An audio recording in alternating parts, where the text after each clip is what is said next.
हाँ जी, नमस्कार। एक बार फिर से पूर्णतः क्लासेस के एक और नई शानदार कक्षा में आप सभी का बहुत स्वागत है। हम राजनीतिक विज्ञान पढ़ रहे हैं आज, और राजनीतिक विज्ञान के अंतर्गत हम राजस्थान हाई कोर्ट के बारे में पढ़ रहे हैं। और बड़ा ही इंटरेस्टिंग टॉपिक रहने वाला है। संविधान में क्या तरह के उपबंध किए गए हैं, और राजस्थान के संदर्भ में विभिन्न रूप से हम देखेंगे कि हाई कोर्ट के लिए क्या फैक्ट्स निकल के आते हैं जो एग्ज़ाम के पॉइंट ऑफ व्यू से इंपॉर्टेंट बनते हैं। उनके बारे में सारी चीज़ों में बातें हम करते हुए चलेंगे। तो चलिए प्रारंभ करते हैं अपने राजस्थान के उच्च न्यायालय के बारे में पढ़ना। सबसे पहले हम भारतीय संविधान के आधार पर देखते हैं कि भारतीय संविधान में कौन से अनुच्छेद के अंतर्गत, कौन से भाग के अंतर्गत और किस अध्याय के अंतर्गत प्रमुख रूप से अपने हाई कोर्ट के जो हम पढ़ते हैं इस हाई कोर्ट के बारे में कहा गया है। तो हाई कोर्ट के बारे में बात करते हैं तो इसके भाग, अनुच्छेद और अध्याय के बारे में बात करते हैं। तो भारतीय संविधान की आपकी भाग 6 में, कौन से में, भाग 6 में, भाग 6 में इस चीज़ का प्रबंध आपके उल्लंघन किया गया है। और अध्याय के बारे में देखें तो अध्याय 5 में इसकी बात कही गई है। अनुच्छेद वाइज देखें तो आपके कौन से अनुच्छेद में होगा, तो 214 से लेकर 214 से लेकर आपके 232, 214 से लेकर 232 अनुच्छेद के अंतर्गत आपकी बात कही गई है कि भारतीय संविधान में 214 से लेकर 232 तक उच्च न्यायालय की संरचना और उसके कार्यों का वर्णन किया गया है। तो कुल मिला के अपने ये मैटर रहने वाला है, क्या है, ये आपको मैटर रहने वाला है, ठीक है। तो चले, तो हाई कोर्ट है, हाई कोर्ट के बारे में हमने चीज़ें देखी कि हाई कोर्ट में भाग 6 में प्रबंधन किया गया। अध्याय 5 में 214 से लेकर 232 तक अनुच्छेद के बारे में यहाँ पर बात की गई है। इसके गठन के बारे में बात करते हैं, शुरू करते हैं अनुच्छेद 214 से। अनुच्छेद 214 में गठन के बारे में बात कही गई है। इसके तहत प्रत्येक राज्य में एक उच्च न्यायालय होगा। प्रत्येक आपके राज्य में, प्रत्येक राज्य के लिए क्या होगा, एक उच्च न्यायालय होगा। 231 कहता है, जो अनुच्छेद 231 है, ये 200 अनुच्छेद 31 आपके कहता है कि संसद विधि बनाकर 2 या 2 से अधिक राज्यों के लिए अथवा 2 या 2 से अधिक राज्यों और किसी संघ शासित प्रदेश के लिए एक ही उच्च न्यायालय स्थापित कर सकती हैं। तो दो बातें हमें देखने को मिलती हैं कि 214 तो ये कहता है कि प्रत्येक राज्य के लिए एक उच्च न्यायालय होना ज़रूरी है, या फिर एक आपके उच्च न्यायालय एक राज्य के लिए होगा। तो बेसिकली ये बात निकल के आती है। और लेकिन दूसरी बात ये भी निकल के आती है कि अगर चाहे तो संसद विधि बनाकर, कौन करेगा विधि बनाने का काम, संसद करेगी। संसद अगर विधि बनाकर 2 या 2 से अधिक राज्यों के लिए अथवा 2 या 2 से अपने राज्य और साथ में किसी संघ शासित प्रदेश के लिए एक अगर हाईकोर्ट की स्थापना कर चाहे तो वो 200 आपके 31 अनुच्छेद के अंतर्गत ऐसा काम कर सकती हैं। भारत के संविधान के प्रत्येक राज्य के लिए एक उच्च न्यायालय की व्यवस्था की गई है। लेकिन जो 7वां अपना संविधान संशोधन हुआ 1956 में, जो आपको पता होगा, उसके अंतर्गत संसद को अधिकार दिया गया। किसको अधिकार दिया गया, संसद को ये अधिकार दिया गया। तो संसद को ये अधिकार दिया गया, और क्या अधिकार था कि वह 2 या 2 से अधिक, 2 या 2 से अधिक अपने राज्य हैं, स्टेट्स या फिर एक संघ राज्य क्षेत्र के लिए एक साझा उच्च न्यायालय की स्थापना कर सकती हैं। तो इस प्रकार की बात कही गई है अपने जो 7वां संविधान संशोधन हुआ 1976 में, यह अधिनियम आया, उसमें हमने ये बात देखी थी। तो 214 के अंतर्गत प्रत्येक राज्य के लिए एक उच्च न्यायालय होगा। और 231 कहता है संसद विधि बनाकर 2 या 2 से अधिक राज्यों अथवा 2 या 2 से अधिक राज्यों और किसी संघ शासित प्रदेश के लिए एक उच्च न्यायालय की स्थापना करेगा। लेकिन 7वां संविधान संशोधन अधिनियम 1956 ने यह कहता है कि संसद को अधिकार दिया गया है कि वह 2 या 2 से अधिक राज्यों और एक संघ शासित जो राज्य हैं उसके लिए एक साझा उच्च न्यायालय हाईकोर्ट स्थापना कर सकता है। बात करते हैं 230 अनुच्छेद की। किसकी, 230 अनुच्छेद की। तो 230 अनुच्छेद के बारे में बात करें तो संसद विधि के द्वारा किसी संघ राज्य क्षेत्र, क्या है, संसद की विधि के द्वारा किसी संघ राज्य क्षेत्र पर किसी उच्च न्यायालय की अधिकारिता का विस्तार कर सकती है अथवा प्रवर्तन कर सकती हैं। तो संसद को अधिकार दिया गया है कि वो विधि बना सकती है, और विधि के अनुसार किसी अगर संघ राज्य क्षेत्र हैं तो वहाँ पर किसी उच्च न्यायालय की अधिकारिता का विस्तार कर सकती हैं अथवा पर अपवर्जन कर सकती हैं। या तो उसका विस्तार कर सकती हैं या फिर उसके विस्तार को ख़त्म कर दिया जा सकता है। यह अधिकार 230 के अंतर्गत आपके रहने वाला है संसद के पास। वर्तमान में देश में 25 आपके उच्च न्यायालय स्थित हैं और 2013 में 3 आपके उत्तर पूर्वी राज्यों मणिपुर, मेघालय और त्रिपुरा में पृथक उच्च न्यायालयों की स्थापना की गई थी। तो कुल मिला के मणिपुर में और मेघालय साथ में त्रिपुरा में आपके पृथक उच्च न्यायालय की स्थापना की गई है और कुल आपके उच्च न्यायालयों की संख्या 24 हो गई थी और फिर 2013 में के बाद जब जनवरी 2019 में आंध्र प्रदेश की राजधानी अमरावती में 25वां आपके उच्च न्यायालय स्थापित किया गया, तो कुल मिला के वर्तमान जो संख्या है 25 ये उच्च न्यायालय की जा पहुंचती है जनवरी 2025 में आंध्र प्रदेश की राजधानी अमरावती में उच्च न्यायालय स्थापित करने के साथ ही। तो संघ राज्य क्षेत्र पर किसी उच्च न्यायालय की आपके अधिकृत का विस्तार करना और उसे अपवर्जन करने की शक्ति 230 के अंतर्गत संसद को दी गई है। इस प्रकार की बात करने के बाद अगर हम बात करें वर्तमान में केवल दिल्ली और जम्मू कश्मीर 2 ऐसे संघ राज्य क्षेत्र है जिनका हाईकोर्ट है अथवा अन्य संघ राज्य क्षेत्र विभिन्न राज्यों के उच्च न्यायालयों के न्यायिक क्षेत्र के अंतर्गत आते हैं। तो ये 2 ऐसे संघ शासित आपके राज्य क्षेत्र हैं जिनका अपना उच्च न्यायालय है, तो ये एक बड़ी बात है। और साथ में अगर हम बात करें अन्य संघ जो राज्य क्षेत्र हैं विभिन्न राज्यों के अपने उच्च न्यायालयों के साथ न्यायिक क्षेत्र में आते हैं। अनुच्छेद अगर हम बात करें 216 की, तो अनुच्छेद 216 है, इसके अंतर्गत उच्च न्यायालय के गठन का प्रावधान किया गया है। तो 216 के अंतर्गत उच्च न्यायालय के गठन का प्रावधान है जिसके तहत प्रत्येक उच्च न्यायालय में मुख्य न्यायाधीश और साथ में ऐसे अन्य न्यायाधीश होंगे जो मिलकर बनेगा। ऐसे अन्य न्यायाधीशों से आपके मिलकर बनेगा जिन्हें राष्ट्रपति समय समय पर क्या करेगा, नियुक्त करना आवश्यक समझे। अर्थात उच्च न्यायालय में न्यायाधीशों की संख्या निर्धारित करने की शक्ति किसके पास है, राष्ट्रपति में निहित है। तो हाई कोर्ट में न्यायाधीशों की संख्या निहित आपके निर्धारित करने की शक्ति किसके पास है, राष्ट्रपति के पास है। तो ऐसी शक्ति किसे दी गई है, राष्ट्रपति को दे रखी है। और जबकि सर्वोच्च न्यायालय में न्यायाधीशों की जो संख्या है ये बढ़ाने की शक्ति किसके पास है, ये संसद के पास है। वहाँ पर संसद के पास है, लेकिन जो हाई कोर्ट्स है वहाँ की संख्या निर्धारित करने का किसे, आपके राष्ट्रपति को पावर दी गई है। तो कुल मिला के 216 अनुच्छेद कहता है कि उच्च न्यायालयों के गठन का प्रावधान है और जिसमें प्रत्येक उच्च न्यायालय में मुख्य न्यायाधीश और ऐसे अन्य न्यायाधीशों की मिलकर बनेगा जिन्हें राष्ट्रपति समय समय पर नियुक्त करेगा और आवश्यक समझेगा। उच्च न्यायालय में न्यायाधीशों की संख्या का निर्धारण करने की शक्ति राष्ट्रपति के पास है और सर्वोच्च न्यायालय में न्यायाधीशों की संख्या निर्धारित या बढ़ाने की शक्ति किसके पास है, आपके संसद के पास है। अगली हम बात करते हैं अपने प्रमुख रूप से योग्यता की। किसकी बात करते हैं भाई साहब, योग्यता की बात करते हैं, आपकी एबिलिटीज़ के बारे में बात करते हैं। तो 217 16 के बाद हम बात करते हैं 17 और 17 में भी 2 के बारे में बात करते हैं। उच्च न्यायालय की न्यायाधीश बनने की कुछ योग्यताएं दे रखी हैं जो 217 2 में दे रखी हैं। पहली बात कि वो भारत का नागरिक होना चाहिए और दूसरी बात निम्न में से कोई भी एक योग्यता पूर्ण होनी चाहिए। कौन कौन सी है कि भारत के राज्य क्षेत्र में कम से कम 10 वर्ष तक न्यायिक पद पर धारण कर चुका हो। तो भारत के राज्य क्षेत्र है उसमें कम से कम 10 वर्ष तक न्यायिक पद पर धारण कर चुका हो या फिर किसी उच्च न्यायालय या ऐसे 2 या 2 से अधिक न्यायालयों का लगातार कम से कम 10 वर्ष तक अधिवक्ता रह चुका हो। तो भारत का नागरिक तो होना ही चाहिए, साथ में भारत के राज्य क्षेत्र में कम से कम 10 वर्ष तक न्यायिक आपके पद धारण कर चुका हो। और जब ये न्यायिक पद धारण कर चुका हो तो इस स्थिति में उसे आप योग्य मानेंगे। या फिर एक और दूसरा ऑप्शन है कि उच्च न्यायालय के आपके का या फिर ऐसे 2 या 2 से अधिक न्यायालयों का लगातार 2 या 2 से अधिक न्यायालयों का आपके लगातार कम से कम कितने 10 वर्ष तक आपके अधिवक्ता रह चुका हो। या तो वो हाई कोर्ट का रहे या फिर कोई 2 या 2 से अधिक न्यायालयों का लगातार कम से कम कितने 10 वर्ष तक अधिवक्ता रहे। रोचक फैक्ट देखते हैं। तो रोचक फैक्ट में अपने अनुच्छेद 217 2 42वें संविधान संशोधन अधिनियम 1976 के द्वारा ग खंड में आपके जोड़कर उच्च न्यायालय के न्यायाधीशों के लिए नई योग्यता जोड़ी गई थी और जो निम्नलिखित आपके थी क्या थी कि राष्ट्रपति की राय में प्रख्यात विधिवेता हो।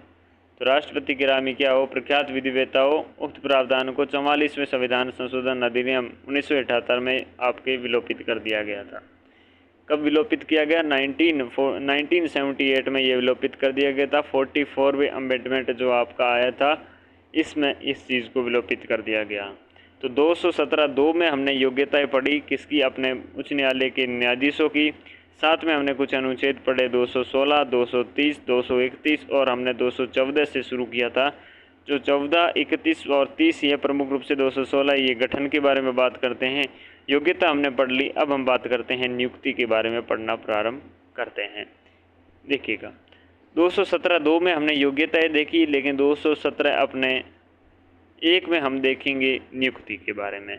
अब भी हमने क्या देखी? अपने योग्यता। अभी देखते हैं नियुक्ति। तो उच्च न्यायालय के न्यायाधीशों की नियुक्ति राष्ट्रपति के द्वारा सर्वोच्च न्यायालय के मुख्य न्यायाधीश और उच्च न्यायालय के मुख्य न्यायाधीश एवं उस राज्य के राज्यपाल के परामर्श के पश्चात किए जाने का प्रावधान है। कि नियुक्ति करने का प्रावधान किस प्रकार से है? तो उच्च न्यायालय के न्यायाधीशों की नियुक्ति करनी है तो उच्च न्यायालय के न्यायाधीशों की नियुक्ति करने के लिए राष्ट्रपति के द्वारा सर्वोच्च जो न्यायालय हैं, सर्वोच्च न्यायालय के मुख्य न्यायाधीश के साथ में और उच्च न्यायालय के मुख्य न्यायाधीश एवं उस राज्य के आपके राज्यपाल के परामर्श के पश्चात ही किए जाने का प्रावधान है। जज्जेवाद 1998 के बारे में बात करें तो इसके निर्णय के अनुसार वर्तमान में उच्च न्यायालय के न्यायाधीशों की अपनी नियुक्ति राष्ट्रपति भारत के मुख्य न्यायाधीश और 2 आपके वरिष्ठ न्यायाधीश हैं, उन 2 न्यायाधीशों के कॉलेजियम के साथ सलाह के आधार पर करते हैं। तो एक हो जाएगा राष्ट्रपति, एक हो जाएगा आपके चीफ जस्टिस ऑफ इंडिया, साथ में इसके आपके 2 वरिष्ठ आपके न्यायाधीशों के साथ में जो कॉलेजियम है उसके आधार पर जज्जेवाद 1998 के निर्णय के अनुसार इस प्रकार का प्रावधान किया गया है। इस अनुच्छेद के अनुसार उच्च न्यायालय के मुख्य न्यायाधीशों की नियुक्ति राष्ट्रपति के द्वारा और सर्वोच्च न्यायालय के मुख्य न्यायाधीश तथा संबंधित राज्य के राज्यपाल परामर्श करने के पश्चात। तो इस अनुच्छेद की अगर हम बात करें तो उच्च न्यायालय के मुख्य न्यायाधीश की अगर नियुक्ति की बात करते हैं तो राष्ट्रपति के द्वारा सर्वोच्च न्यायालय राष्ट्रपति के द्वारा सर्वोच्च न्यायालय के मुख्य न्यायाधीश और संबंधित राज्य के राज्यपाल से अपने परामर्श करना पश्चात ये किया जा सकता है। और मुख्य न्यायाधीश की नियुक्ति, मुख्य न्यायाधीश की अगर नियुक्ति करनी है तो वरिष्ठता के आधार पर नियुक्ति क्या है? वरिष्ठता के आधार पर की जाती है। तो चीफ जस्टिस की अगर नियुक्ति करनी होती है तो इस कारण से वरिष्ठता के आधार पर नियुक्ति की जाती है। 200 आपके 17 1 हमने पढ़ा जो क्या बात बताता है, जो अपने नियुक्ति के बारे में बात करता है। वहीं हमने 17 2 देखा जो अपने योग्यता के बारे में बात करता है। किसके बारे में बात करता है? योग्यता के बारे में बात करता है। लेकिन आपके 217 3 यह उच्च न्यायालय के किसी न्यायाधीशों की आयु के बारे में कोई प्रश्न उठता है तो उस प्रश्न का विनिश्चय भारत के मुख्य न्यायाधीश के परामर्श करने के पश्चात राष्ट्रपति के द्वारा किया जाएगा और राष्ट्रपति का विनिश्चय अंतिम होगा। 217 3 के अंतर्गत उच्च न्यायालय के किसी अगर न्यायाधीश की आयु के बारे में कोई प्रश्न खड़ा हो जाता है तो उस प्रश्न का विनिश्चय भारत के मुख्य न्यायाधीश चीफ जस्टिस ऑफ इंडिया के न्यायाधीश से चीफ जस्टिस ऑफ इंडिया के आपके परामर्श करने के पश्चात हमारा जो प्रेसिडेंट है वो आपके उसके द्वारा किया जाएगा और जो प्रेसिडेंट का जो डिसीजन होगा वो लास्ट डिसीजन होगा। अब हम बात करेंगे अपने 217 के बारे में जो कि कार्यकाल के बारे में बात करता है। 217 कार्यकाल के बारे में बात करता है।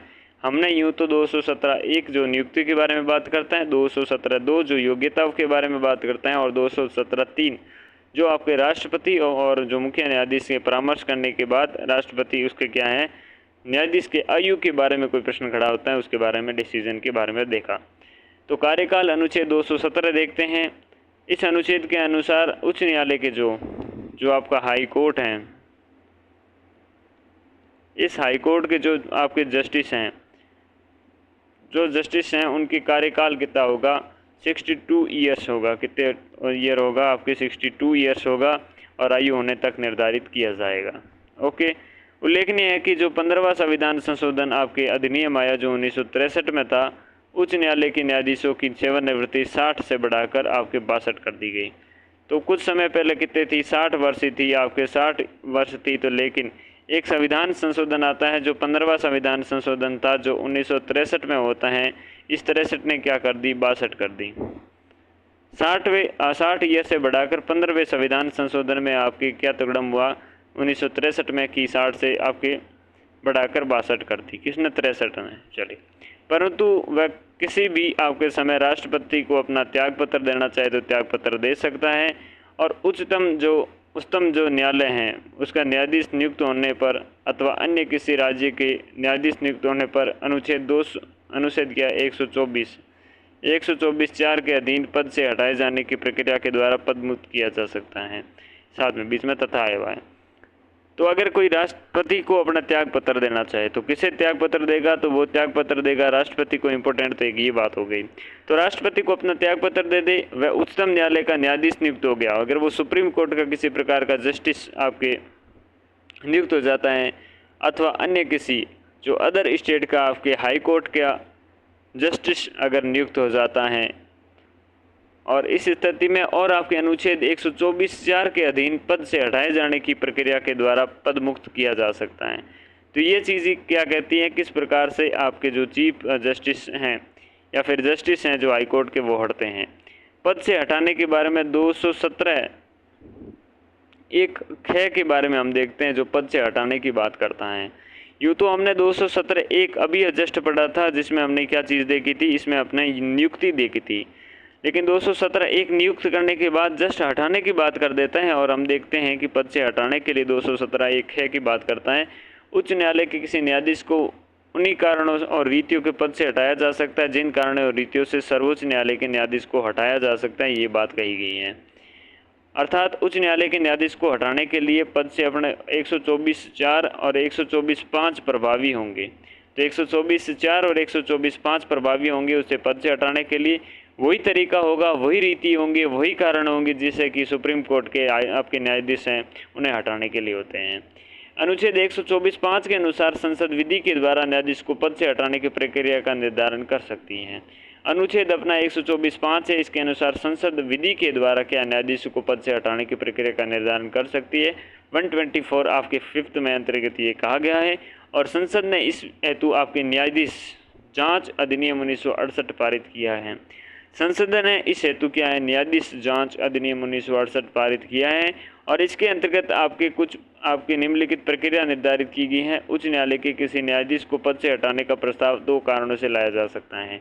अनुच्छेद आपके 124(5) के अनुसार संसद विधि के द्वारा न्यायाधीश को पद हटाने की प्रक्रिया ला सकती है, और संसद ने इस हेतु न्यायाधीश जांच अधिनियम 1968 पारित भी किया था, और उसके अंतर्गत कुछ आपकी प्रक्रिया का निर्धारण भी किया था। उच्च न्यायालय के किसी भी न्यायाधीश को पद से हटाने का प्रस्ताव 2 कारणों से लाया जा सकता है। एक है कि सिद्ध कदाचारी है, यानी कि उसका कदाचार है वो सिद्ध हो चुका है, और दूसरा है कि असमर्थता, जैसे कि 14 दिन के पूर्व अपनी सूचना के आधार पर लोकसभा में कम से कम 100 सदस्यों के अथवा राज्यसभा में कम से कम 50 सदस्यों के समर्थन से लाया जा सकता है। ऐसा प्रस्ताव लाने के लिए उस सदन के पीठासीन की अनुमति आवश्यक होती है। जिस सदन में लाया जाता है उस सदन की आपके पीठासीन है, उसकी अनुमति आवश्यक है। पीठासीन की अनुमति के बाद न्यायाधीशों पर लगे आरोप की जांच हेतु पीठासीन के द्वारा एक जांच आपकी कमेटी है, इसका गठन किया जाता है, जिससे 3 सदस्य होते हैं। इस जांच कमेटी में आपके 3 सदस्य में सर्वोच्च न्यायालय का मुख्य न्यायाधीश या अन्य न्यायाधीश होता है, किसी उच्च न्यायालय का मुख्य न्यायाधीश होता है, और पारंगत विधि वेता होता है। तो कुल मिला के ये 3 बंदे मिलकर आपके एक जांच समिति का गठन, जो पीठासीन अधिकारी के जो अनुमति के बाद न्यायाधीश पर लगे आरोप की जांच है, तो पीठासीन के द्वारा ये एक समिति गठित की जाती है, जिसमें चीफ जस्टिस और फिर या फिर अन्य न्यायाधीश हैं जो अदर जस्टिस हैं वो इसमें भाग ले सकते हैं। साथ में किसी उच्च न्यायालय का मुख्य न्यायाधीश और पारंगत विधि वेता इसमें आपके भाग लेता है। अगली हम बात करते हैं 219 के बारे में बात करते हैं, जो शपथ के बारे में बात करते हैं।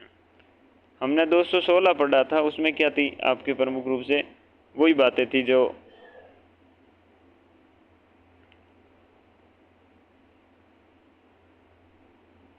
ये हो गया ना, संसद को शक्ति इसमें प्रदान है, यानी है इसमें क्या देखा था, मुख्य न्यायाधीश और अन्य न्यायाधीशों से मिलकर बनेगा, जिन्हें अपने क्या राष्ट्रपति समय समय पर नियुक्त करता है। आवश्यक समझे तो अर्थात उच्च न्यायालय में न्यायाधीश की संख्या का निर्धारण कौन करता है, राष्ट्रपति करता है, लेकिन सर्वोच्च न्यायालय में कौन करता है, अपने संसद को ये शक्ति प्रदान की गई है।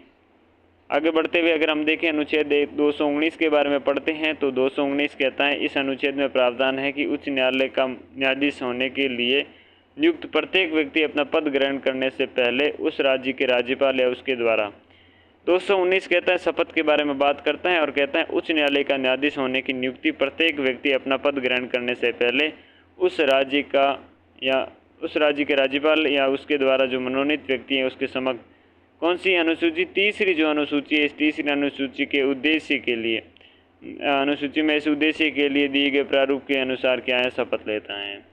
जिस उच्च न्यायालय का क्षेत्राधिकार 2 या 2 से अधिक राज्यों का विस्तृत है, तो उच्च न्यायालय के न्यायाधीशों की उस राज्य के राज्यपाल के समक्ष शपथ ग्रहण करते हैं जिस राज्य में वह उच्च न्यायालय के अवस्थित हैं। ओके। तीसरी बात है कि किसी केंद्र शासित प्रदेश में अवस्थित उच्च न्यायालय के आपके न्यायाधीशों, जिसमें आपने क्या राष्ट्रपति के समक्ष क्या है, शपथ ग्रहण करते हैं।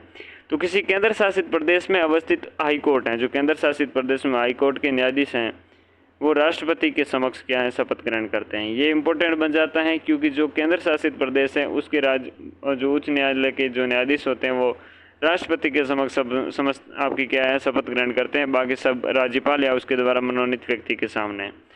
तो ये 219 हमने देख लिया, शपथ के बारे में बात करता है। फिर हम बात करते हैं कार्यकारी मुख्य न्यायाधीश, जो अनुच्छेद 223 में दिया गया है। 223 में क्या है, मुख्य आपके न्यायाधीश, कार्यकारी मुख्य न्यायाधीश के बारे में बात करता है। हाईकोर्ट में मुख्य न्यायाधीश की पद रिक्ति अथवा लंबी अनुपस्थिति की दशा में या जब ऐसा मुख्य न्यायाधीश अपने पद से कर्तव्य के पालन करने में असमर्थ हो जाए, तब राष्ट्रपति उच्च न्यायालय के किसी न्यायाधीश को कार्यकारी मुख्य न्यायाधीश के रूप में अपने नियुक्त कर देता है, जो मुख्य न्यायाधीश के पद ग्रहण करने तक पद पर रहता है।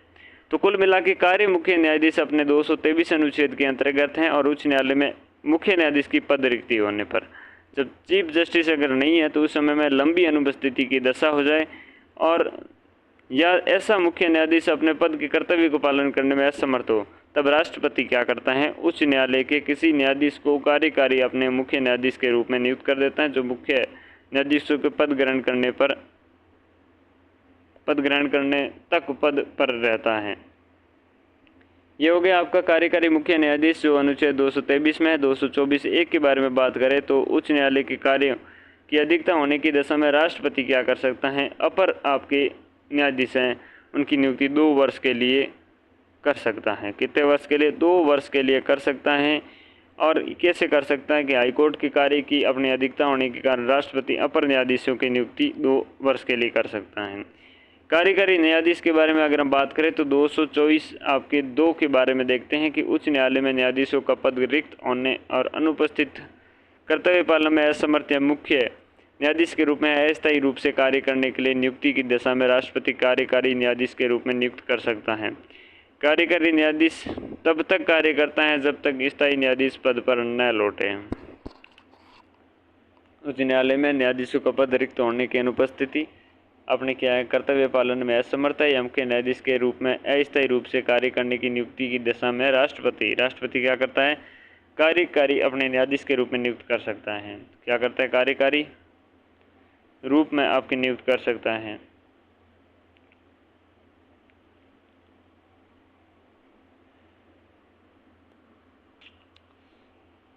कार्यकारी न्यायाधीश तब तक कार्य करता है जब तक स्थायी न्यायाधीश अपने पद पर नहीं आता। ये 224(2) में कहा गया है, याद रखने लायक बात है। अपर न्यायाधीश 224(1) में और कार्यकारी मुख्य न्यायाधीश अपने 223 में है। अनुच्छेद 224 के बारे में बात करते तो 7वें संविधान संशोधन अधिनियम 1956 में के द्वारा आपने क्या है ये प्रतिस्थापित किया गया। अनुच्छेद 224(3) के अनुसार उच्च न्यायालय के अपर या कार्यकारी न्यायाधीश के रूप में नियुक्ति कोई व्यक्ति 62 वर्ष की आयु प्राप्त करने के पश्चात पद ग्रहण अपने धारण नहीं करेगा और यह प्रावधान 15वें संविधान संशोधन अधिनियम 1963 के द्वारा भूतलक्षी प्रभाव से लागू किया गया है।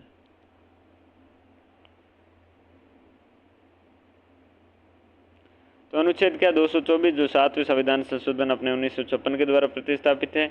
224(3) के अनुसार उच्च न्यायालय के अपर या कार्यकारी न्यायाधीश के रूप में नियुक्ति कोई व्यक्ति 62 वर्ष की आयु प्राप्त होने के पश्चात पद धारण नहीं करेगा। न्यायाधीशों के स्थानांतरण की अगर हम बात करेंगे, अपनी अगली दिन बात करते हैं किसकी, न्यायाधीशों का स्थानांतरण की बात करते हैं कि किस प्रकार से न्यायाधीशों का स्थानांतरण होता है और क्यों होता है, किस अनुच्छेद के अंतर्गत होता है। तो सारी चीज़ इसमें देखते हैं।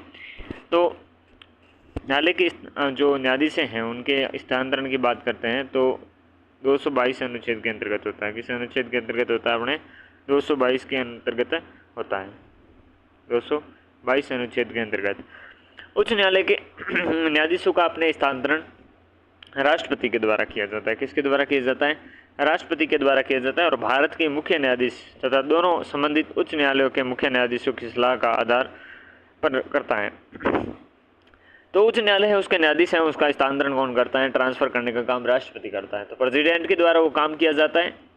भारत का जो मुख्य न्यायाधीश है चीफ जस्टिस ऑफ इंडिया है, और साथ में दोनों संबंधित जो उच्च न्यायालय हैं, तो दोनों जो अपने संबंधित क्या हैं उच्च न्यायालय हैं, उन न्यायालयों के मुख्य न्यायाधीश, उन दोनों न्यायाधीशों के साथ में चीफ जस्टिस ऑफ इंडिया के, इनकी आपने क्या है सलाह के आधार पर कौन प्रेसिडेंट आपके क्या करता है, ट्रांसफ़र का काम करता है अनुच्छेद 222 के अंतर्गत।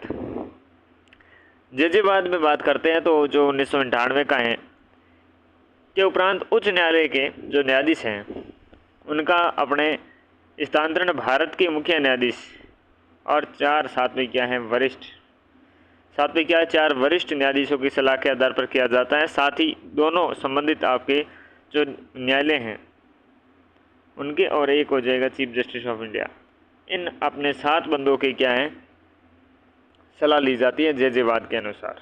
ओके, तो ये फंडा है। और जब किसी न्यायाधीश का इस प्रकार अपने स्थानांतरण हो जाता है या किया जाता है तो 15वां संविधान संशोधन अधिनियम 1963 लागू होने के बाद वह अन्य उच्च न्यायालय में सेवा के दौरान अपने वेतन के अतिरिक्त एक प्रतिकारात्मक अपने भत्ता पाने का अधिकार रखता है। यह भत्ता संसद के द्वारा कानून के माध्यम से निर्धारित किया जाता है। जब तक संसद कोई व्यवस्था नहीं करती तब तक ये भत्ता राष्ट्रपति के अपने आदेश द्वारा निर्धारित किया जाएगा। ओके, तो ये जो संविधान संशोधन है इसके आधार पर जो न्यायाधीश का इस प्रकार का स्थानांतरण होता है तो क्या होता है, लागू होने के बाद अन्य जो उच्च न्यायालय में जो सेवा के दौरान अपने वेतन के अतिरिक्त एक प्रतीकात्मक भत्ता उसे क्या मिलेगा, इनका अधिकार रखेगा। अगली हम बात करते हैं उच्च न्यायालय के बैठक में सेवानिवृत्त न्यायाधीशों की नियुक्ति। अनुच्छेद हम 224A जब देखते हैं, इसमें कहा गया है कि किसी भी अन्य बात के होते हुए भी राज्य के उच्च न्यायालय के मुख्य न्यायाधीश यदि चाहे, किसके, राज्य का उच्च न्यायालय है, इस राज्य के उच्च न्यायालय का मुख्य न्यायाधीश चीफ जस्टिस हैं, यदि चाहे तो राष्ट्रपति की पूर्व सहमति से, सहमति किसकी आवश्यकता होगी, राष्ट्रपति की पूर्व सहमति से अपने लेकर ऐसे व्यक्ति या जज से क्या अनुरोध कर सकता है जो पहले उच्च न्यायालय में हाई कोर्ट या किसी अन्य अपने हाई कोर्ट का न्यायाधीश रह चुका हो, तो वह उस राज्य के उच्च न्यायालय में बैठ कर काम करे। जब ऐसा व्यक्ति बैठकर कार्य करता है तो उसे ऐसे भत्ते मिलेंगे जो राष्ट्रपति के आदेश के द्वारा निर्धारित किए जाएंगे और उसे कार्य करते समय वही अधिकार दिए जाएंगे, वही शक्तियाँ होगी और वही अपने विशेष अधिकार मिलेंगे जो कार्यरत न्यायाधीशों के मिलते हैं। लेकिन वह विधिक रूप से उच्च न्यायालय का न्यायाधीश नहीं माना जाएगा। वो अपने विधिक रूप से कानूनी तौर से देखे तो अकॉर्डिंग टू लॉ क्या है, वो उस न्यायालय का, उस अपने उच्च न्यायालय का न्यायाधीश जस्टिस नहीं माना जाएगा। अंडरस्टैंड। परंतु किसी भी ऐसे व्यक्ति को स्वयं की सहमति होना आवश्यक है। तो स्वयं की सहमति होना आवश्यकता है, यह ओबियसली बात है, कोई नई बात नहीं है। 224A के अंतर्गत ही हम आगे बढ़े तो नोट देखते हैं कि हाई कोर्ट तथा सुप्रीम कोर्ट के समस्त निर्णय प्रक्रियाएं आपकी अंग्रेजी भाषा में होते हैं। यह अनुच्छेद 348 कहता है। कौन कहता है? 348 कहता है। ठीक है। सेवानिवृत्ति के बाद वकालत पर आपने क्या लगा हुआ है? प्रतिबंध लगा हुआ है। आपने एक बार वकालत कर दी, फिर 220 अपने के अनुच्छेद के अंतर्गत आप क्या हैं, आप हाई कोर्ट के अगर सेवानिवृत्त न्यायाधीश हैं तो अपनी सेवानिवृत्ति के उपरांत सर्वोच्च न्यायालय तथा ऐसे उच्च न्यायालयों को छोड़कर, तो इस कारण इसमें क्या है, सर्वोच्च न्यायालय हैं और ऐसे उच्च न्यायालय को छोड़कर जिसमें वह कार्यरत नहीं रहा है, ठीक है, नहीं रहा है, के अतिरिक्त अन्य किसी न्यायालय में वकालत नहीं कर सकता। तो सुप्रीम कोर्ट और ऐसे न्यायालय में जहां हाई कोर्ट में वो अपने कार्यरत नहीं रहा है, वहां पर वर्क नहीं किया है, उनको अतिरिक्त क्या है, किसी अन्य न्यायालय में वकालत नहीं करेगा। उच्च न्यायालय का सेवानिवृत्त न्यायाधीश सर्वोच्च न्यायालय तथा ऐसे उच्च न्यायालय में वकालत कर सकता है जिसमें वह कार्यरत नहीं रहा होगा। ये इंपॉर्टेंट बात है अपनी। ठीक है, चले रोचक तथ्य देखते हैं कि हाईकोर्टों जो हाईकोर्ट के जस्टिस होते हैं उनका क्षेत्राधिकारों की बात करते हैं अनुच्छेद 225 में। तो संविधान के प्रावधानों और संबंधित विधानमंडल के द्वारा बनाए गए किसी भी कानून के तहत किसी भी वर्तमान हाईकोर्ट का क्षेत्राधिकार उसमें लागू कानून और उसमें अपने न्याय के प्रशासन से संबंधित न्यायाधीशों की शक्तियाँ ऐसी ही बनी रहेगी जैसी संविधान लागू होने से ठीक पहले थी। इस क्षेत्राधिकार में न्यायालय के नियम बनाने की शक्ति उस न्यायालय की बैठकों की विनियमन करने की शक्ति को भी शामिल किया गया है। परंतु राजस्व से संबंधित जुड़े मामले हैं, राजस्व वसूली से संबंधित कार्यों पर यदि संविधान लागू होने से पहले किसी अपने हाईकोर्ट की मूल अधिकारिता का पर कोई प्रतिबंध था तो अब ऐसा प्रतिबंध लागू नहीं रहेगा। ओके, अब हम बात करते हैं हाई कोर्ट के अपने क्षेत्र अधिकारों की बात करते हैं। तो देखिएगा, पहला है प्रारंभिक क्षेत्र अधिकार। हाई कोर्ट के अपने प्रारंभिक क्षेत्र अधिकार होते हैं जिसमें नागरिकों के मूल अधिकारों के परिवर्तन से जुड़े होते हैं। तो मूल अधिकारों की आपके संरक्षक का काम करता है न्यायालय है, चाहे कौन सा भी हो, हाई कोर्ट है, सुप्रीम कोर्ट हो।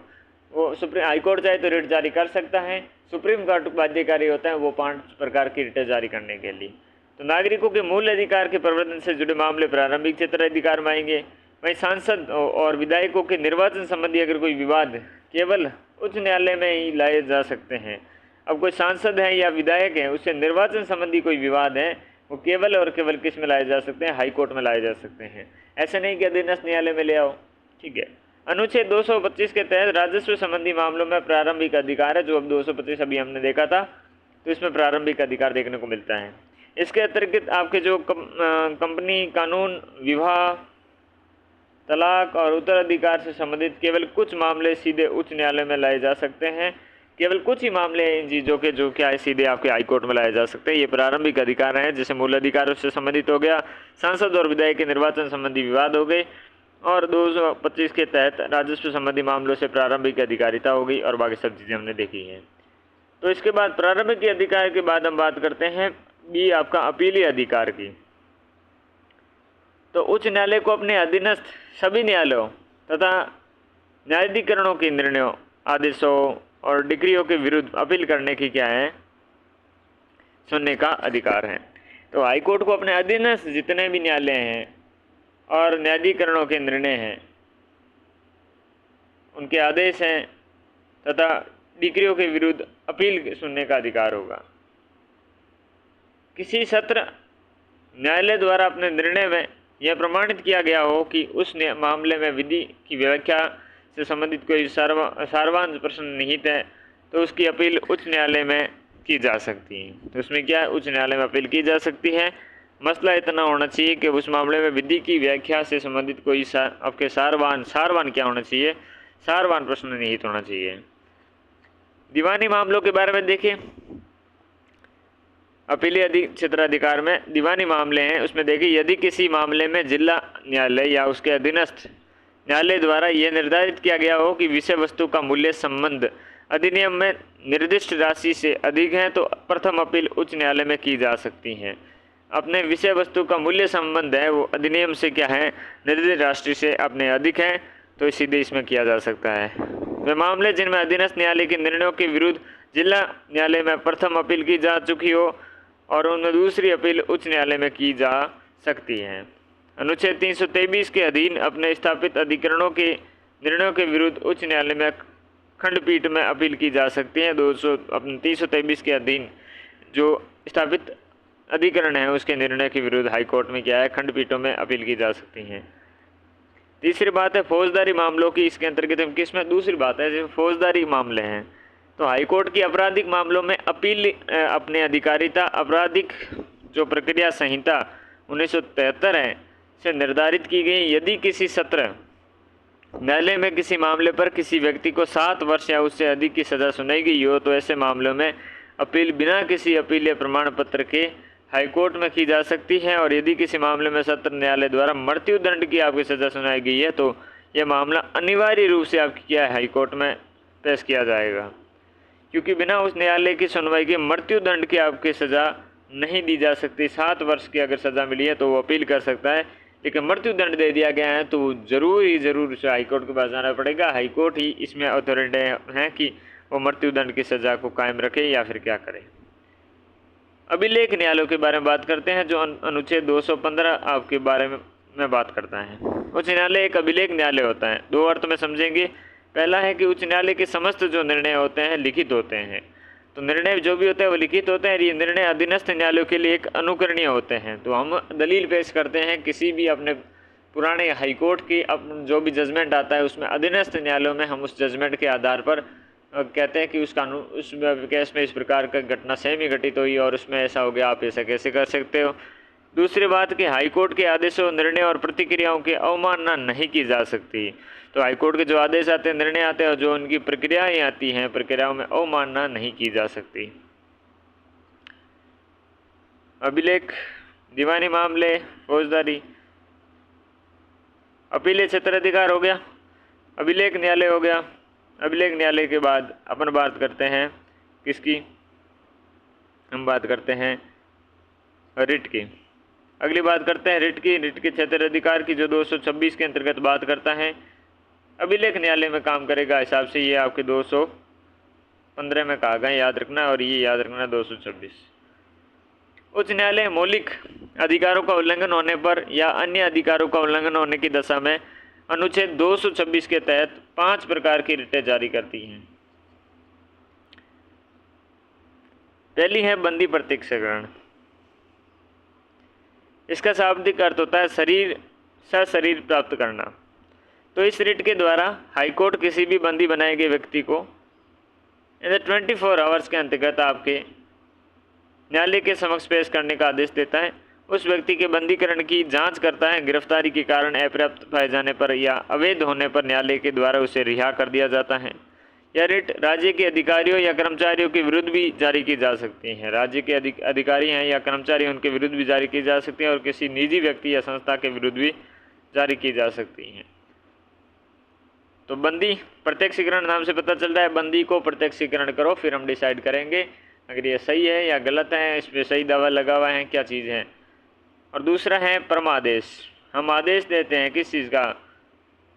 इस रिट के द्वारा उच्च न्यायालय किसी भी लोक पदाधिकारी अर्थात पदाधिकारी को अपने पद के कर्तव्य का निर्वहन करने का आदेश देता है। कोई पदाधिकारी है वो अपना कर्तव्य सही से निर्वहन नहीं कर सकता, तो परमादेश या फिर हम आदेश देते हैं। कौन देता है? हाईकोर्ट आदेश देता है। और फिर जिन कर्तव्य का निर्वहन न करने से संबंधित मामला आया हो तो ये रिट निजी व्यक्तियों या संस्थाओं, राष्ट्रपति या राज्यपाल के विरुद्ध जारी नहीं की जा सकती। ये किस में अपने निजी व्यक्ति हैं तो उनको नहीं, वो अपने कर्तव्य नहीं निभाए, कोई फर्क नहीं पड़ता, उसमें लिए रिट नहीं जारी करती परमादेश।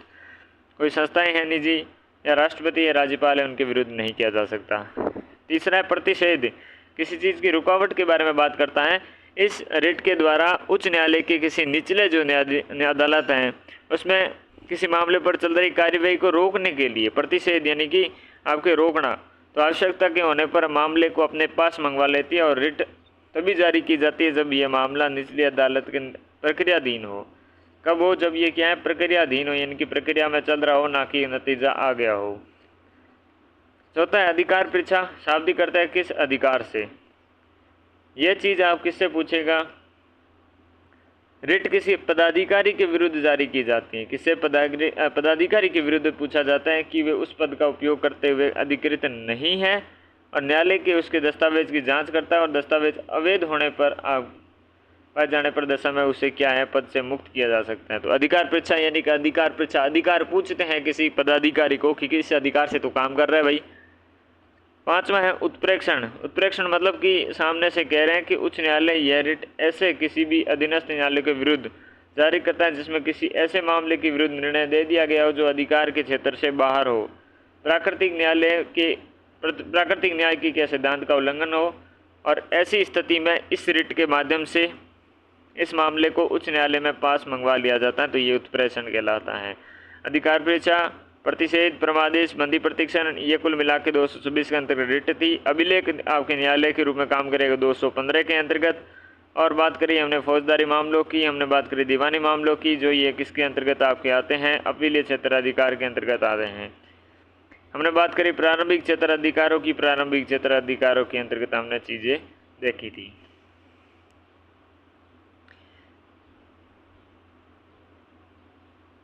तो उत्प्रेषण के अंतर्गत यहाँ बात कर ले कि यह रिट उच्च न्यायालय के द्वारा तभी जारी करी जाती है जब निचली अदालतें उस मामले पर क्या निर्णय दे चुकी हो।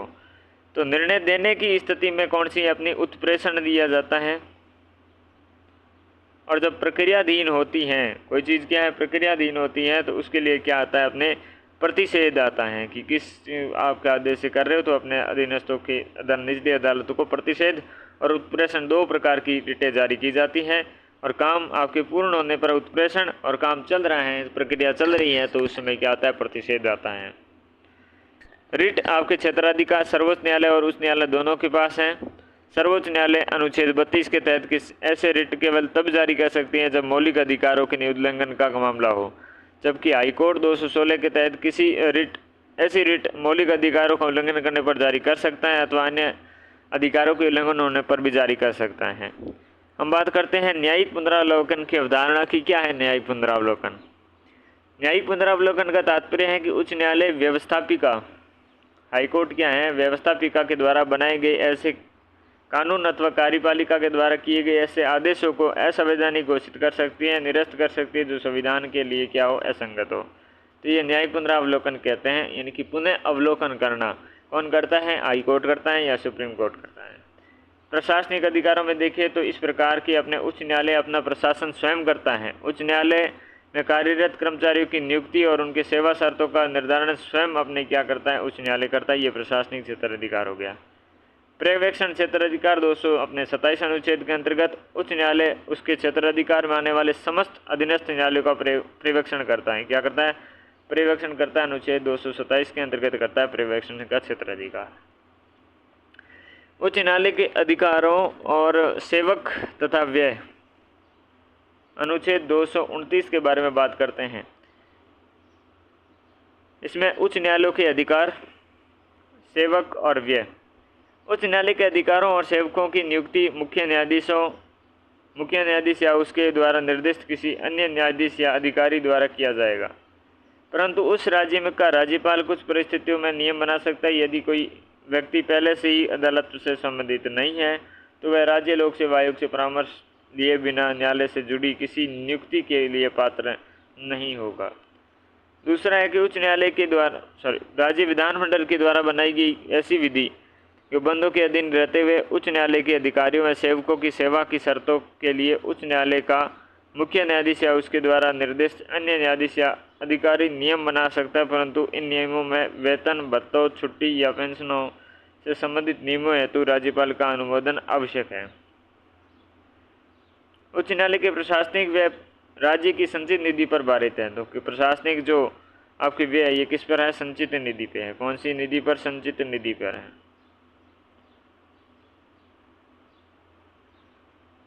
और उस न्यायालय के द्वारा ली गई फीसें और अन्य धनराशियाँ राज्य की संचित निधि का भाग होगी। ठीक है ना।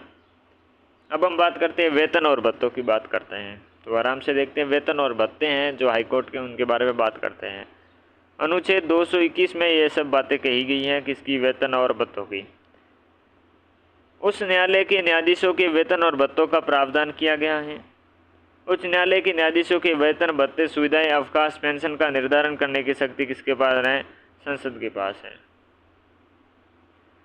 वर्तमान में हाईकोर्ट के मुख्य न्यायाधीश के तो अपने कितने हैं, 2.5 लाख रुपए हैं प्रति माह हैं, और दूसरे जो अन्य न्यायाधीश है उसकी 2.25 आपके लाख प्रति माह है। संविधान के अनुच्छेद 360 4 और 6 के अनुसार वित्तीय आपातकाल के दौरान न्यायाधीशों के वेतन में अलाभकारी परिवर्तन किया जा सकता है। कब, 360 आपके 4(ख) के अंतर्गत। उच्च न्यायालय के न्यायाधीशों के वेतन का राज्य सरकार के द्वारा देय होता है, परंतु इनकी पेंशन कौन देती है, संचित निधि पर है भारत की, क्योंकि उस राज्य में काम कर रहा होता है तो राज्य सरकार के द्वारा दिया जाता है। लेकिन वो पेंशन का काम है वो कहीं का कितनी जगह ट्रांसफ़र का होकर आता है तो वो भारत की संचित निधि पर भारित होता है। तो ये अनुच्छेद आपके 221 जो वेतन और भत्ते की बात करता है। अगला है राजस्थान उच्च न्यायालय। राजस्थान के संदर्भ में उच्च न्यायालय में अब हम बातें देखने शुरू करते हैं।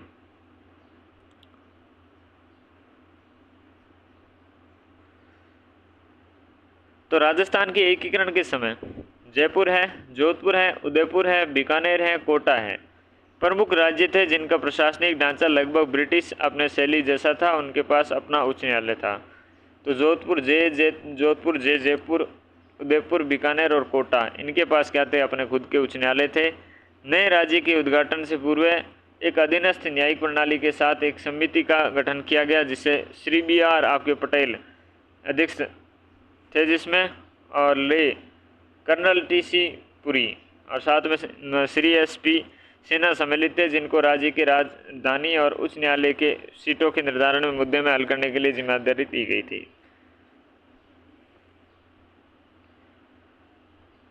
तो क्या है कि नए राज्य थे, नए राज्य के उद्घाटन से पूर्व ही एक अधीनस्थ न्यायिक प्रणाली के साथ एक समिति का गठन किया गया। उस समिति के गठन में अपने BR पटेल क्या थे? अध्यक्ष थे। ले कर्नल TC पुरी और श्री SP सिन्हा सम्मिलित थे। तो ये सारे उसमें सम्मिलित थे और इनके साथ ही इनको क्या है? राज्य की जो राजधानी थी और साथ में क्या, उच्च न्यायालय की सीट के निर्धारण के मुद्दे को हल करना था। तो हाई कोर्ट के क्या थे? सीटें थी, उन सीटों का निर्धारण और राज्य की राजधानी के लिए जिम्मेदारी दी गई थी। इस समिति ने 27 मार्च 1949 को अपना प्रतिवेदन प्रस्तुत किया और सिफारिश की कि राज्य की राजधानी कौन सी होनी थी? जयपुर होनी चाहिए।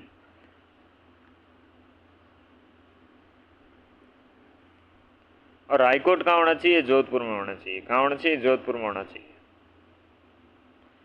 एकीकरण के दौरान नवगठित राज्य के 5 न्यायालय जयपुर, जोधपुर, बीकानेर, उदयपुर,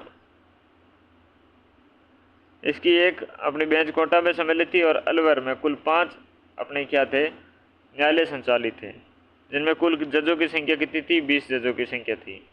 तो राजस्थान उच्च न्यायालय अध्यादेश आया कब? 1949 को। और उक्त विभिन्न उच्च न्यायालयों को समाप्त कर दिया गया। जहाँ भी ये 5-6 जगह पर उच्च न्यायालय चल रहे थे, जयपुर, जोधपुर, बीकानेर, उदयपुर, कोटा क्षेत्र में, और साथ में अलवर के 5 उच्च न्यायालय आपके स्थापित थे, टोटल 20 जज थे, उनको क्या किया गया? उच्च न्यायालय का संपूर्ण राज्य के लिए एक उच्च न्यायालय आपके क्या किया? प्रदान किया गया। इन विषयों को किया गया रद्द। किसमें? राजस्थान उच्च न्यायालय अध्यादेश 1949 में। इस अध्यादेश की धारा 10(1) में कहा गया है कि उच्च न्यायालय जोधपुर में ऐसे अन्य स्थान पर होगा जहां राज प्रमुख के द्वारा समय समय पर स्थायी या निर्दिष्ट अवधि के लिए नियुक्त किया जाएगा।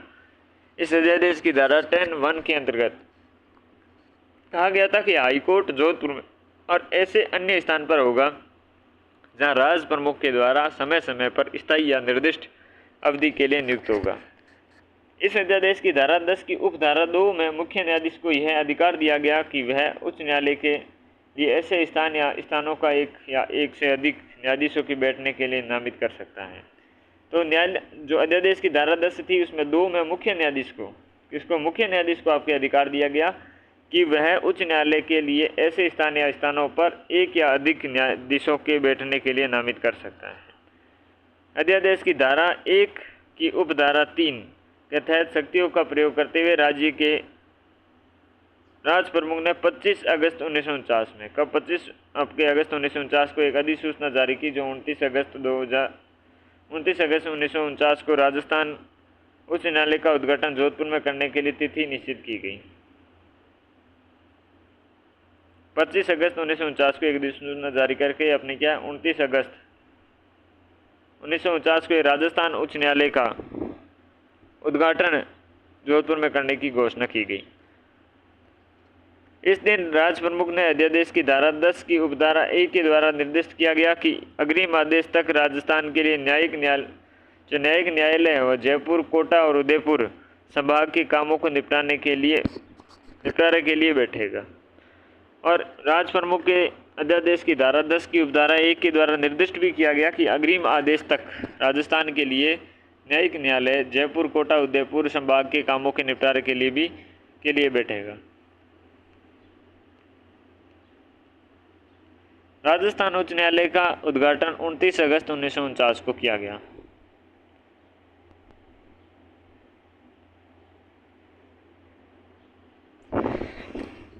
समारोह की अध्यक्षता राज प्रमुख महामहिम महाराजा सवाई मानसिंह की उपस्थिति में माननीय न्यायमूर्ति कमलकांत वर्मा, माननीय न्यायमूर्ति अपने कौन है? कमलकांत वर्मा इलाहाबाद हाईकोर्ट के पूर्व मुख्य न्यायाधीश एवं उदयपुर उच्च न्यायालय के आपके पूर्व मुख्य न्यायाधीश रहे थे। इनके अलावा अन्य 11 न्यायाधीशों के साथ शपथ ग्रहण ली और साथ में 11 न्यायाधीशों के अलग अलग रियासतों का प्रतिनिधित्व करते थे। तो कमलकांत वर्मा के साथ में जोधपुर से लाला नवल किशोर जी, जोधपुर से कुंवर अमर सिंह जी, जयपुर से आपके कुंवर लाल बाबना, मोहम्मद इब्राहिम जयपुर से। वहीं बात करें उदयपुर से कौन, जवान सिंह राणावत, शार्दुल सिंह मेहता। और बात अगर हम करें किसकी, बात हम करते हैं बूंदी की, बात बूंदी की करते हैं तो न्यायाधीश दुर्गा शंकर देवी, बीकानेर में त्रिलोक दत्त अपने इसके होते हैं। और साथ में अगर हम बात करें अलवर की तो आनंद नारायण कौल, भरतपुर में कौन है, के शर्मा। और साथ में कौन हो गए, लास्ट में 11वें हो गए आपके कोटा के श्यामचंद गुप्ता। तो 11 + 1 वाले कौन हैं, कमलकांत आपके वर्मा जी हैं। इलाहाबाद के भी ये भी चीफ जस्टिस रह चुके हैं और साथ में मुख्य न्यायाधीश किसके, उदयपुर के रह चुके हैं। तो नवल किशोर जोधपुर, अमर सिंह जसोल जोधपुर, लाल बापणा जयपुर, इब्राहिम जयपुर, राणावत उदयपुर, मेहता उदयपुर, दवे बूंदी, दत्त बीकानेर, कौल अलवर, शर्मा भरतपुर। शर्मा जी आपके कहाँ के, भरतपुर के हैं, ठीक है, याद हो जाएगा। गुप्ता, गुप्त कहाँ रखना है, कोटा में। 25 अगस्त 1949 के बारे में बात करते हैं। 25 अगस्त 1949 उद्घाटन कब हुआ आपके, 29 अगस्त को। अधिसूचना के संशोधन में 3 सितंबर 1949 को राजप्रमुख ने एक अधिसूचना जारी कर निर्देश किया कि राजस्थान के लिए न्यायिक न्यायालय बीकानेर एवं कोटा में भी होंगे, जो बीकानेर उच्च न्यायालय तथा पूर्व में संयुक्त राजस्थान उच्च न्यायालय की कोटा बेंच के पहले के लंबित मामलों का निपटान करेंगे। नए मामलों के निपटान का अधिकार नहीं दिया गया।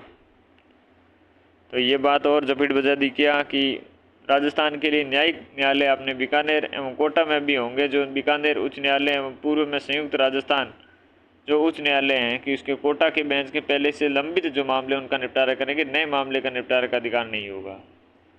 26 जनवरी 1950 को भारत का संविधान लागू किया गया, जिसमें राजस्थान बी श्रेणी में, कौन सी श्रेणी में, बी श्रेणी में आता है। बी श्रेणी के लिए उच्च न्यायालय के न्यायाधीशों की संख्या कम हो गई थी। बी श्रेणी थी, इस बी श्रेणी के लिए उच्च न्यायालय के जो न्यायाधीश थे उनकी संख्या हो गई थी कम, और यह अनिवार्य कर दिया गया ताकि न्यायाधीशों के लिए योग्यता का निर्धारण भारत के संविधान के प्रावधानों के अनुसार होगा, जिसके परिणाम स्वरूप मुख्य न्यायाधीश कमलकांत वर्मा सहित कुछ अपने न्यायाधीशों के पद त्यागना पड़ गया था। जस्टिस नवल किशोर और जस्टिस मोहम्मद इब्राहिम ने सेवानिवृत्ति के कारण उत्पन्न अपने रिक्तियों के स्थान पर 2 प्रतिष्ठित वकीलों को श्री इंद्रनाथ मोदी और श्री DM भंडारी को न्यायाधीश बनाया था। 8 मई 1950 को अपने प्रमुख के अध्यादेश की धारा 10 के तहत एक अधिसूचना जारी की गई और निर्दिष्ट किया गया कि 22 मई 1952 को राजस्थान के लिए न्यायिक न्यायालय बीकानेर और कोटा एवं उदयपुर समाप्त कर दिए गए हैं, परंतु जयपुर खंडपीठ को जयपुर एवं कोटा संभाग के अधिकार क्षेत्रों में काम करने के लिए स्वीकृति प्रदान कर दी गई है। कब आई, 22 मई।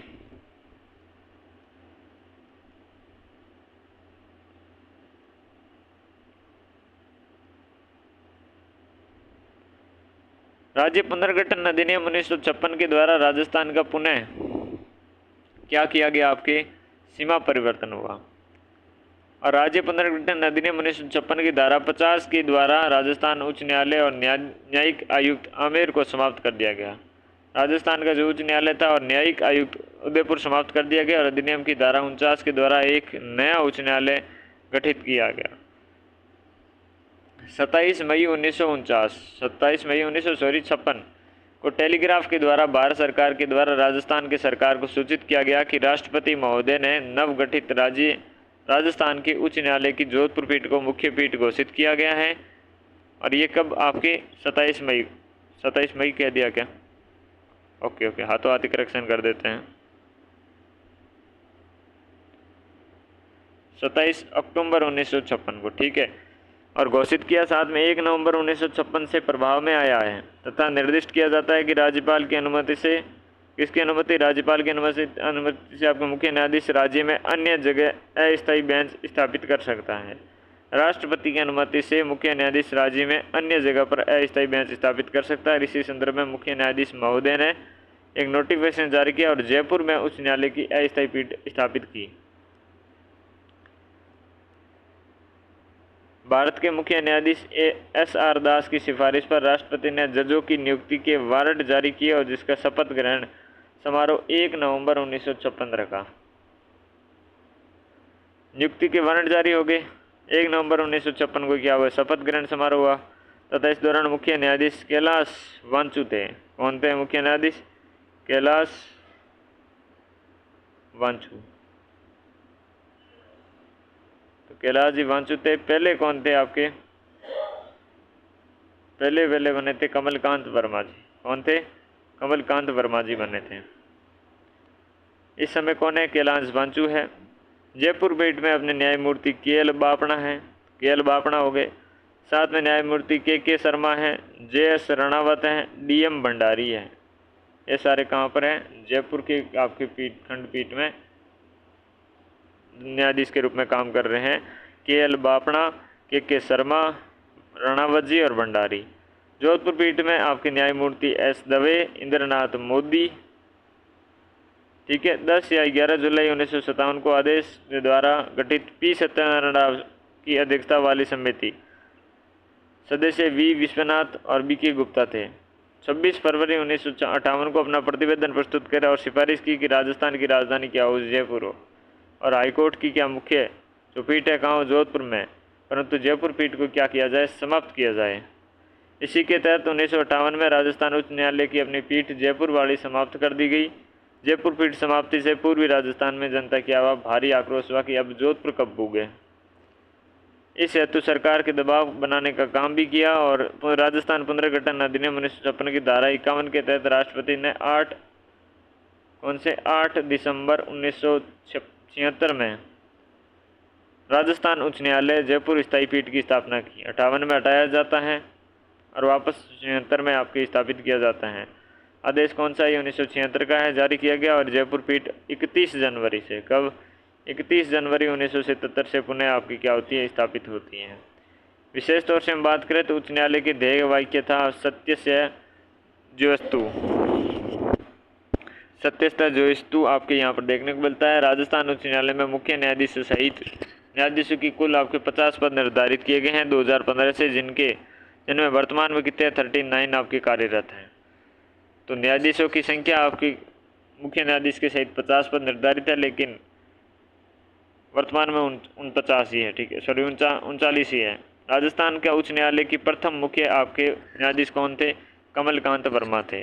राजस्थान उच्च न्यायालय के वर्तमान मुख्य न्यायाधीश कौन है? संजीव प्रकाश शर्मा है, जो कार्यवाहक हैं। कौन है? संजीव प्रकाश शर्मा जी है। और पहले कौन थे? कमलकांत वर्मा जी थे। 27 सितंबर 2025 से संजीव शर्मा आपके कार्यवाहक रूप में यहाँ पर भूमिका निभा रहे हैं। राज्य की सर्वाधिक लंबी अवधि तक आपके पदासीन मुख्य न्यायाधीश कौन है? श्री कैलाश वांचू जी हैं। कैलाश वांचू जी जो नवंबर के आपको 1956 के दौरान यही थे, जो ये 51 से लेकर 58 तक यहाँ पर क्या रहे थे? आपके मुख्य न्यायाधीश रहे थे। राजस्थान उच्च न्यायालय की प्रथम महिला न्यायाधीश की बात करें तो कुमारी कांता भटनागर थी। उच्च न्यायालय की प्रथम महिला न्यायाधीश है। राजस्थान की एकमात्र महिला न्यायाधीश रही जिन्हें अन्य उच्च न्यायालय में अपने क्या मुख्य न्यायाधीश के रूप में पदोन्नत किया गया है। तो यहाँ पर राजस्थान में तो सिंपल अपनी क्या थी? न्यायाधीश थी कुमारी कांता भटनागर, लेकिन दूसरे राज्य में गई तो मुख्य न्यायाधीश भी बनी। अभी तक कोई भी क्या है राजस्थान में तो मुख्य आपके महिला न्यायाधीश नहीं है, लेकिन कुमारी कांता भटनागर ने यहाँ से तरक्की करी थी। राजस्थान उच्च न्यायालय में अब तक नियुक्त जो महिला न्यायाधीश हैं उनके बारे में अगर हम बात करें तो सबसे पहले कांता भटनागर जी हैं, फिर ज्ञान सुधा मिश्रा है, निशा गुप्ता है, जयश्री ठाकुर हैं। तो कांता भटनागर जी हो गए, जो आगे चलकर क्या है कई दूसरे आपके हाईकोर्ट में क्या बनते हैं? मुख्य जस्टिस, चीफ जस्टिस बनते हैं। ज्ञान सुधा मिश्रा, निशा गुप्ता और जयश्री ठाकुर, प्रभा शर्मा और रेखा बारोन और डॉक्टर नुपुर भाटी, ये जो क्या है वर्तमान में है। तो रेखा बोरान, नुपुर भाटी, मोहिनी कपूर, मीना बी आपके गोम्बे, बेला एम त्रिवेदी, निर्मलजीत कौर, सबीना, और साथ में वर्तमान की संगीता शर्मा और शुभा मेहता। जो ज्ञान सुधा मिश्रा हैं, कौन सी? ज्ञान सुधा जो मिश्रा हैं ये वाले, और तथा बेला एम त्रिवेदी है, कौन सी? अपने बेला एम त्रिवेदी हैं। ये राजस्थान उच्च न्यायालय की ऐसी महिला न्यायाधीश रही हैं जो बाद में उच्च न्यायालय में न्यायाधीश रही। तो ये इंपॉर्टेंट है। एक तो ज्ञान सुधा मिश्रा, एक कौन सी भाई त्रिवेदी बहन है, कौन सी मैडम है साहब? बेला एम त्रिवेदी, बेला एम त्रिवेदी और ज्ञान सुधा मिश्रा। अब तक राजस्थान में उच्च न्यायालय के 14 मुख्य न्यायाधीशों को तथा 15 न्यायाधीशों को उच्चतम न्यायालय के पदोन्नत किया गया है। राजस्थान के हाई कोर्ट से 14 मुख्य न्यायाधीशों को 15 न्यायाधीशों को 14 तो मुख्य न्यायाधीश और 15 न्यायाधीशों को उच्चतम न्यायालय में पदोन्नत किया गया है। राजस्थान में ऐसे न्यायाधीश भी हुई जिनके पद पर क्या हो गई? मृत्यु हो गई। तो आपके सबसे पहले 2005 पे पद पे रहते हुए अपने ऐसे न्यायाधीश थे जिनकी मृत्यु हुई है, वो है सुरेश चंद्र सिंघल, या थे सिंघल थे, सुरेश चंद्र सिंघल। दूसरे हैं राजेंद्र प्रसाद व्यास जो 2006 में हैं, 2006 में राजेंद्र प्रसाद, और 24 में अपने क्या है? राजेंद्र प्रकाश। राजेंद्र नाम के 2 व्यक्ति हैं, राजेंद्र प्रसाद व्यास और राजेंद्र यहाँ पर प्रकाश सोनी।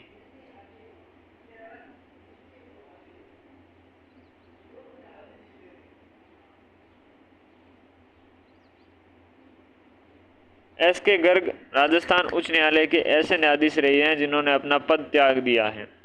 तो एस के गर्ग भाई साहब है, इन्होंने तो उच्च न्यायालय के न्यायाधीश रहे थे जिन्होंने पद त्याग दिया था, रिजाइन कर दिया कि लो तुम्हारी अपनी पदवी है, संभालो, मैं पिंजरों में रहने वाला कबूतर नहीं हूँ, मैं हवा में उड़ने वाला बाज हूँ। राजस्थान उच्च न्यायालय के न्यायाधीश फारूक हसन राजस्थान सरकार में राज्य मंत्री के पद पर भी रहे। तो उच्च न्यायालय के क्या न्यायाधीश हैं? फारूक हसन, ये राजस्थान सरकार में राज्य मंत्री के पद पर रहे फारूक हसन। इन्होंने त्यागपत्र दिया और ये राज्य मंत्री के रूप में रहे फारूक हसन। ओके जी। राजस्थान उच्च न्यायालय के नवीन भवन का उद्घाटन अभी लेटेस्ट 8 दिसंबर 19 में 2019 लिखो, क्या 2019 लिख देते हैं, भारत के राष्ट्रपति रामनाथ कोविंद के द्वारा जोधपुर में हुआ है। ओके जी। और क्या पढ़ेंगे? और पढ़ेंगे 9 दिसंबर 2019 को 43 वर्ष बाद उच्च न्यायालय के न्यायाधीश के सभी 21 न्यायाधीशों ने जोधपुर के प्रकरणों की सुनवाई की और उच्च न्यायालय की पूर्ण बैठक हुई। 9 दिसंबर 2019 को अपने क्या किया? नया भवन बना हुआ था, चस्का चढ़ा हुआ था।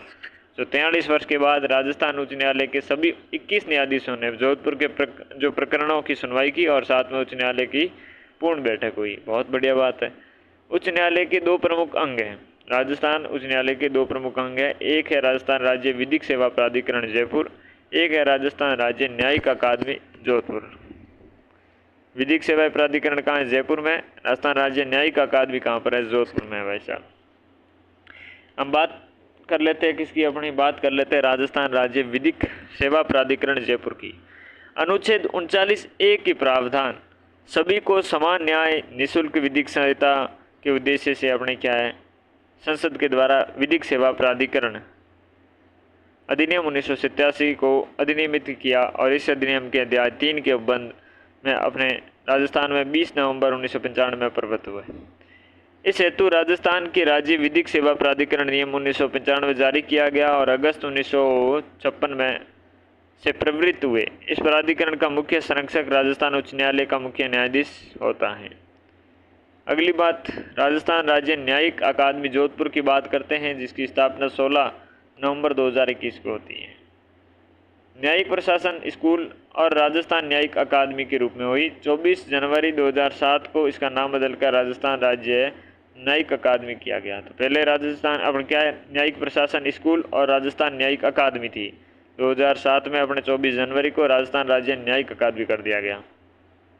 खुश हो ना, ठीक है। अकादमी की ई न्यूज़ लेटर का नाम मरुविद, रत्नाकर व न्याय मंथन। इसकी टैगलाइन है कर्मण्येव कर्मण्येव ही संसिद्धि। अब वापस नहीं बोलूँगा, ठीक है ना। तो अकादमी की आपके जो ई न्यूज़ लेटर का नाम मरुविधि, रत्नाकर और न्याय मंथन है। क्या है? अकादमी के ई न्यूज़ लेटर हैं, उनके नाम क्या है? मरुविधि, रत्नाकर और न्याय मंथन। टैगलाइन क्या है? कर्मण्य ही संसिद्धि। राजस्थान में उच्च न्यायालय के न्यायिक कार्यों के लिए राजस्थान के जो प्रशासनिक कार्य हैं उनके विनियमन के लिए 1 अक्टूबर 1952 को राजस्थान उच्च न्यायालय के न्यायिक नियम 1952 बनाए गए। राजस्थान में उच्च न्यायालय के न्यायिक कार्यों के लिए, राजस्थान में अपने क्या है? उच्च न्यायालय है। राजस्थान में क्या है? उच्च न्यायालय। उन न्यायालय के न्यायिक कार्यों के लिए तथा प्रशासनिक कार्यों के लिए विनियमन के लिए 1 अक्टूबर 1952 को राजस्थान उच्च न्यायालय के न्यायिक नियम 1952 बनाए गए। इस नियम संविधान के अनुच्छेद 225 और राजस्थान उच्च न्यायालय अध्यादेश 1949 की धारा 56 के शक्तियों के तहत बनाए गए। 5 दिसंबर 2002 को राजस्थान उच्च न्यायालय कर्मचारी सेवा नियम 2002 बनाए गए। वर्तमान में वर्ष 2010 में राजस्थान न्यायिक सेवा नियम 2010 बनाए गए। तो 5 दिसंबर 2002 को राजस्थान उच्च न्यायालय के कर्मचारी सेवा नियम 2002, वर्ष 2010 में राजस्थान न्यायिक सेवा नियम 2010, न्यायिक कार्यों के लिए अपने प्रशासनिक कार्यों के लिए विनियमन के लिए 1 अक्टूबर 1952 को राजस्थान उच्च न्यायालय न्यायिक नियम 1952 बनाए गए। यह नियम संविधान के अनुच्छेद के तहत 225 और राजस्थान उच्च न्यायालय अध्यादेश 1949 की धारा 46 की शक्तियों के तहत बनाए गए थे। भारतीय नागरिक सुरक्षा संहिता की धारा 64 के तत्वाधान में इलेक्ट्रॉनिक्स कम्युनिकेशन से संबंधित प्रावधानों के लिए राजस्थान इलेक्ट्रॉनिक्स आपके जो इलेक्ट्रॉनिक प्रोसेस है इश्यूएशंस व्हाट द हेल सर्विस और आपके एग्जीक्यूशन नियम 2024 बनाए गए और 16 अगस्त 2024 को क्या हुए? लागू हुए। अच्छा, इश्यूएंस लिखा हुआ है, ठीक है ना। क्या है? इश्यूएंस सर्विस और एग्जीक्यूशन नियम 2014 बनाए गए, ठीक है ना, जो लागू कब हुए? 16 अगस्त 2024 को। राजस्थान के मुख्य न्यायाधीशों के बारे में बात करते हैं, देखिएगा।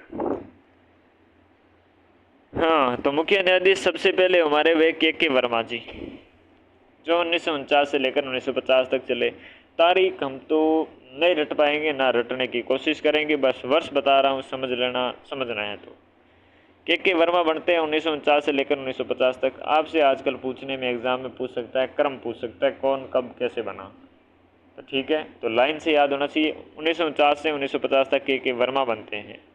कैलाश वांचू बनते हैं बाद में, जब इस्तीफा दे देते हैं के वर्मा अयोग्यता के कारण, तो फिर कैलाश वांचू 1951 से लेकर 1958 तक बनते हैं, ठीक है भाई जी। तो लो इस बात पे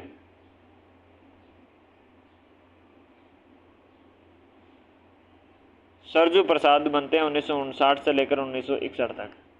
तो सरजू प्रसाद हैं, ये सरजू प्रसाद 1959 से लेकर 1961 तक बनते हैं। के वर्मा के बाद कैलाश वांचू, उसके बाद सरजू प्रसाद बनते हैं भाई साहब। फिर बनते हैं राणावत जी, JS राणावत जी, जो 1961 से लेकर 1963 तक बनते हैं। पहले बनते हैं के वर्मा जी, फिर बनते हैं कैलाश वांचू जी, आपके सरजू प्रसाद जी बनते हैं, 61 तक रहते हैं, 61 से लेकर 63 तक बनते हैं JS राणावत जी।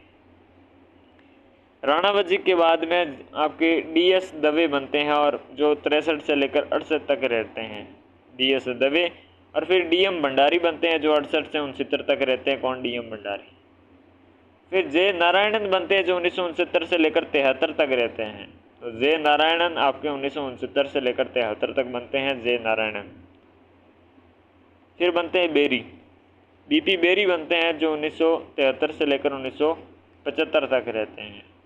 तो यहाँ से वापस देखते हैं के वर्मा, कैलाश वांचू, सरजू प्रसाद, JS राणावत, आपके दवे जी जो 63 से 68 तक। फिर आपके DM भंडारी हैं, जो 68 से 69। फिर 69 से 73 तक अपने नारायण बनते हैं, जे नारायणन। फिर बेरी बनते हैं, बीपी बेरी बनते हैं 73 से 75 तक। फिर बनते हैं पीएन सिंगल बनते हैं 75 से लेकर 75 तक ही, बस कुछ महीने तक रहते हैं, 8-7 महीने तक। फिर बनते हैं वीपी त्यागी, जो 75 से लेकर 77 तक बनते हैं। वीपी त्यागी आपके 75 से 77 तक बनते हैं। फिर सी हनीय बनते हैं, सी हनीय जो 78 से लेकर 78, ये भी कुछ ही महीने के लिए, 5-6 महीने के लिए बनते हैं। फिर बनते हैं लोढ़ा जी, कौन से लोढ़ा? आपके सीएम लोढ़ा, ये बनते हैं 79 से लेकर 80 तक। 89 बोलते हो तो 89 से लेकर 80 तक। केडी शर्मा, तो केडी शर्मा 81 से लेकर 83 तक बनते हैं शासक नहीं बनते, न्यायाधीश बनते हैं, chief justice of Rajasthan high court. क्या बोला? तो लोढ़ा जी के बाद शर्मा जी के बाद पीके बनर्जी, जो 83 से लेकर 85 तक रहते हैं, पीके बनर्जी। फिर बनते हैं डीपी गुप्ता बनते हैं, जो 86 से लेकर 86 तक और 2-3 महीने के लिए बनते हैं। फिर जेएस शर्मा जी बनते हैं, जेएस शर्मा जी 86 से लेकर 89 तक बनते हैं। फिर बनते हैं केसी अग्रवाल बनते हैं, जो 1990 से लेकर 94 तक रहते हैं। फिर बनते हैं जीसी आपके मित्तल, जो हैं 94 से लेकर 95 तक रहते हैं। फिर बनते हैं आपके एसपी रावनी, कौन है? एसपी आपके रावनी बनते हैं, जो 95 से 96 तक।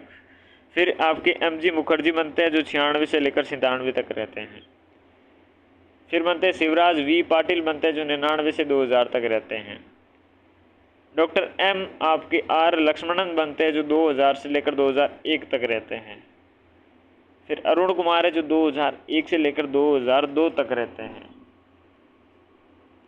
अनिल देव सिंह बनते हैं 2002 से लेकर 2004 तक। कौन? अनिल देव सिंह। एसएन झा बनते हैं 2005 से लेकर 2007 तक रहते हैं, एसएन झा।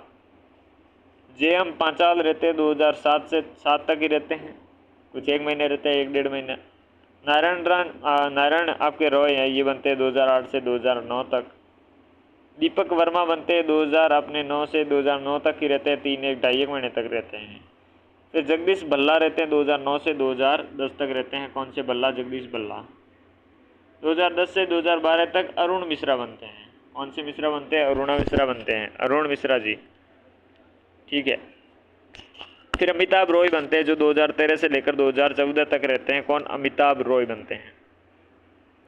फिर है सुनील आपके अंबवानी बनते हैं, जो 2015 से लेकर 2015 तक ही 5-1 महीने रहते हैं, सुनील आपके अंबवानी। पहले तो कार्यकाल ठीक ठाक चल रहा था, फिर एकदम डिप हो गया है। फिर सतीश कुमार मित्तल जी हैं, जो 2016 से 2016 तक 1-1.5 महीने के लिए बनते हैं। फिर नवीन सिन्हा बनते हैं 2016 से 2017 तक, ये 5-7 महीने के लिए नवीन सिन्हा बन जाते हैं। प्रदीप आपके नंदरा जोग बनते हैं, जो 2017 से आपके 2019 तक। एस रविंद्र भट्ट बनते हैं 2019 तक, ये भी 2-4 महीने रहते हैं यार। इंद्रजीत मोहंती 2019 से लेकर 2021 तक रहते हैं। अकील आपके जो कुरैशी हैं, ये 2021 से लेकर 2022 तक रहते हैं। MS सिंधे हैं, ये आपके 2022 में रहे। पंकज मित्तल है, ये 2022-23 तक रहे। ऑगस्टिन जॉर्ज मसीह रहते हैं, ये भी 2023 में रहते हैं। अब 2-4 नाम अभी वाले हैं, ये याद आते रहते हैं बस, बाकी पुराने तो याद ही नहीं आ रहे।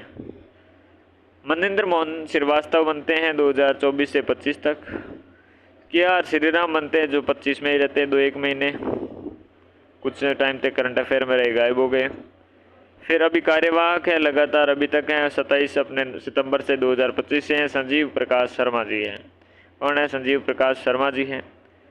न्यायमूर्ति अगर हम बात करें अजीत सिंह की, जो 23 आपके अगस्त 2025 से 5 मार्च 2026 तक कार्यवाहक मुख्य न्यायाधीश रहे हैं।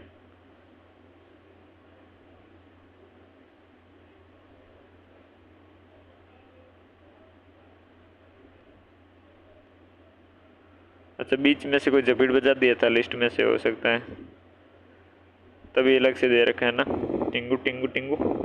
हाँ जी, सही बात है ना। तो अजीत सिंह 23 अगस्त 2015 से 5 मार्च 2016 तक कार्यवाहक मुख्य न्यायाधीश रहे थे।